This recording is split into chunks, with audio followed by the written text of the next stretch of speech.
several. First of all is ductwork replacement or repair. A lot of times that is needed to make a system work properly. And then some of our more popular services are also duct cleaning and sanitation, along also with duct sealing. So ductwork cleaning is kind of what it sounds like. We come in and we clean all the stuff that's built up in your ductwork over the years. And then we sanitize that. If you want to imagine kind of like a Lysol spray or application inside of your ductwork once it's clean without any harmful side effects.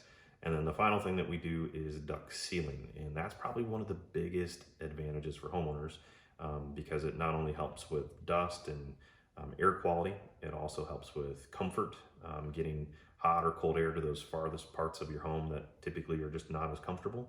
And then finally, it helps with controlling humidity, moisture, and then we get a little bit of energy savings as a good plus as well with duct sealing.